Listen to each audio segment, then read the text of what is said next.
Hello, my absolute favorite people. Welcome back to Zealed Fujoshi, the one and only podcast where we put on our professional critic hats to analyze the intricate art of Yaoi, all while letting our passionate Fujoshi souls lead the way. I am your host, Cece, and it is so good to have you here with me today. Now, my darlings, 4 weeks, we have been strapped into the emotional roller coaster that is Mingwa's magnum opus of angst and attraction, Jinx. Today, we arrive at a truly significant milestone, Chapter 61. For anyone just joining us, a quick recap. Jinx follows the incredibly fraught dynamic between the formidable, emotionally walled-off MMA champion, Joo Jaekyung,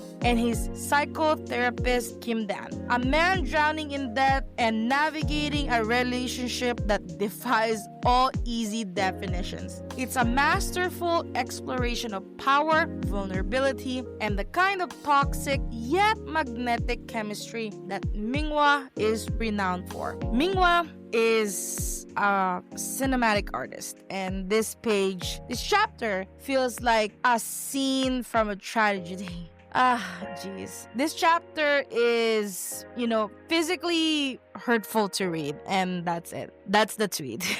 The emotional weight was just immense. Mingwa, what did we do to deserve this? I came here for a good time, and now I am emotionally devastated in a very specific and yet beautiful way. My therapist will be hearing about Joo Jaekyung again this week. I swear, after chapter 61 though, if Kim Dan doesn't get a happy ending, I will riot. Not online, I will find a field and scream into the void. My poor, sweet, resilient boy has been through too much. The sheer vulnerability and strength that Kim Dan showed in this chapter, he's the heart of this entire story. Jaekyung better recognize that. I hope he really recognizes that before he shatters it completely. For the Jaekyung apologists get in here, how are we defending his actions in chapter 61? I'm genuinely asking, because from where I'm sitting, he crossed the line that he can never uncross. Was he terrible? Yes, but did you see that conflict there? Mingwa is showing us his trauma, not excusing him. The storytelling in chapter 61 is really top tier. The pacing, the quiet moments that were louder than any shout, the brutal emotional honesty. Mingwa is a master of her craft indeed. The art alone, did you see the details on the expression, the body language? She should teach a university course on conveying subtext through art. And I'm taking notes while crying, by the way.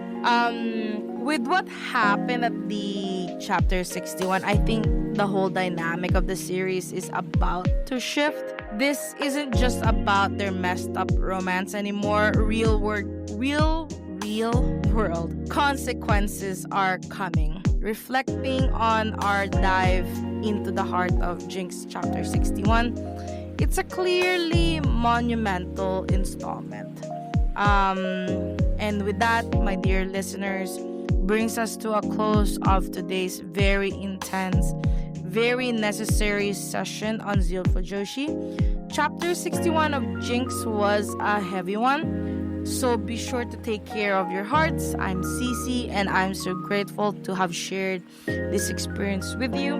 What were your thoughts in this chapter? Did this chapter break you and build you back up? I want to hear all about it. Find us in your favorite podcast platform, subscribe, and join the conversation.